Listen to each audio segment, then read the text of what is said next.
Bismillahirrahmanirrahim. Assalamualaikum warahmatullahi wabarakatuh. Sekarang fitrah peran ibu dan ayah. Gimana sinerginya ini? Ya. Kadang-kadang ibu-ibu suka kesel. Wah, ayahnya begitu, keras banget. Lihat ya. Ibu ini pelaksana harian pendidikan. Di rumah ya. Ayah penanggung jawab visi pendidikan. Ayah penanggung jawab. Ya. Karena penanggung jawab itu, ya ayah misalnya mencarikan nafkah atau menjemput nafkah untuk ya nanti membayar tempat pendidikannya gitu. Ibu pelaksana hariannya. Ya. Setiap hari ayah tuh dampingin belajar itu karena ayah juga harus mencari nafkah. Ya kan?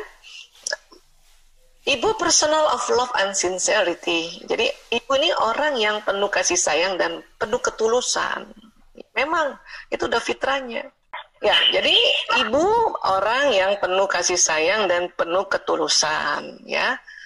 Ayah bagaimana ayah? Ayah itu man of vision and mission.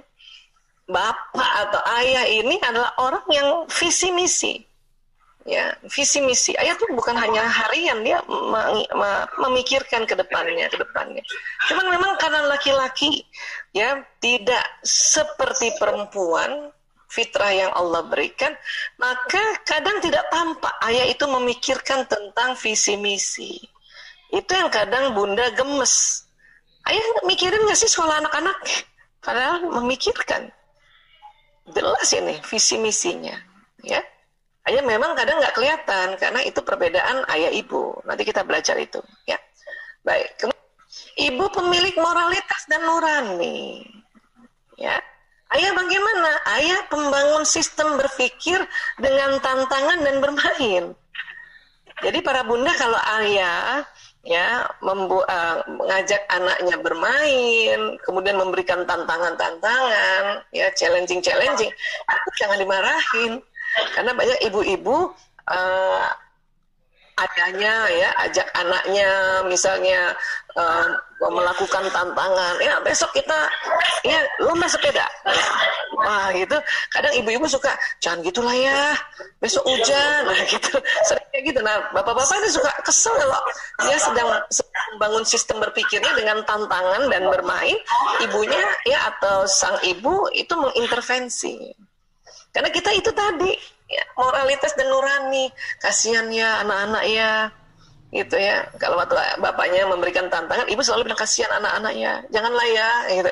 Itu ayah tuh suka kesel kadang-kadang, ya nih. Karena ini cara-cara perannya memang begitu, gitu. Nah, kemudian apa lagi? Ibu supplier feminitas, ya, ayah supplier maskulinitas, ya. Jadi memang laki-laki itu ya karena maskulin dia kadang-kadang mengajarkan maskulinitas walaupun anaknya perempuan ya, nak kamu harus tangguh, nak di luar sana kamu harus tangguh, wah itu kata ayah gitu. Kata ibu ya ayah dia kan anak perempuan ya, gak usah tangguh-tangguh banget anak perempuan. Kata ibu begitu karena ibu adalah ya supplier feminitas ya. Nah kemudian apa lagi? Ibu pembangun hati dan rasa, ayah penegak profesionalisme.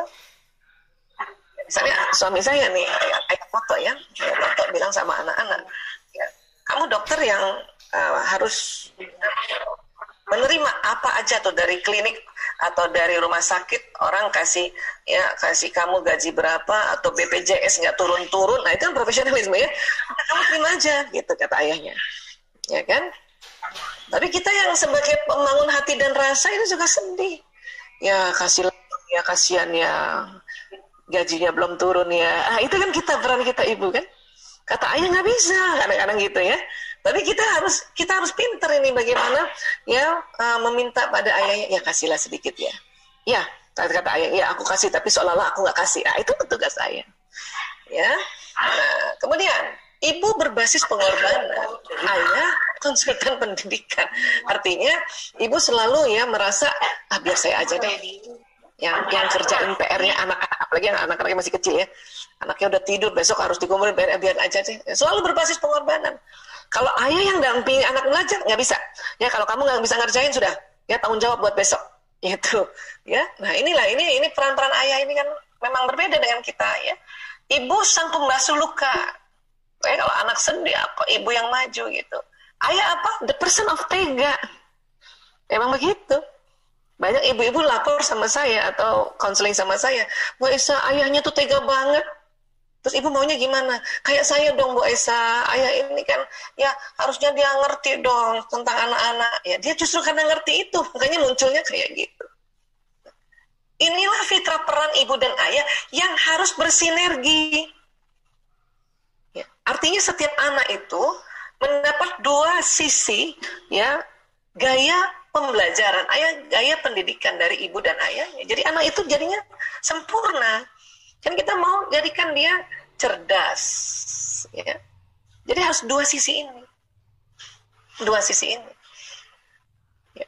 Anak-anak saya kalau ayah totoknya tidak seperti ini nih, wah lembek banget nanti dia. Ya. Jadi ayah totoknya tuh tega banget emang orangnya. Ya, pokoknya persis banget ini. Tapi apa yang terjadi, ya? Pada saat anak-anak mendapatkan guru, dosen, atau bos atau pimpinan rumah sakit yang lebih tega atau lebih galak, kata anak-anak, gue udah biasa ditempa ayah gue begitu. Nah, kata anak-anak, ya. Karena kalau dua-duanya pakai gaya ibu, nanti pada saat di luar sana ketemu orang yang seperti ini nih, atau yang katakanlah orang yang tega, itu anak nggak tangguh nanti. Atau dua-duanya gaya ayah, maka anak tidak ada rasa empati pada orang di luar sana. Makanya harus dua begini. Bu Aisyah, saya orang tua tunggal Bu Aisyah. Nah, itu lain. Itu adalah kondisi khusus. Namun si orang tua tunggal, baik ibu sajakah atau ayah sajakah, ini perlu mempelajari atau perlu berperan ganda gini. Tentu kalau ibu saja perlu berperan ganda, tetapi karena dia seorang ibu, tentu ini lebih dominan. Ya, kalau orang tua tunggal, misalnya dia ibu yang tunggal, misalnya ibu saja, ibu single, ya, nggak ada suaminya, apakah meninggal, apakah cerai hidup, ya ibu berperan juga ke ayah seperti ayah gini. Tapi karena ibu itu perempuan, maka ini lebih besar, mungkin ini 70%, ini 30%. Nah sekarang kalau ayah yang tunggal, single parentnya tuh ayah, ya memang ayah akan berperan juga jadi ibu, tetapi karena ayah itu yang laki-laki, ininya tentu 70% peran yang ayah, ini cuma 30%. Itulah makanya mengapa pada saat single parents dan insya Allah, ya, itu harus doa juga untuk mendapatkan pasangan, supaya anak-anak mendapat dua ini, mendapat pasangan lagi maksud saya, ya. Iya. Nah ini, oke.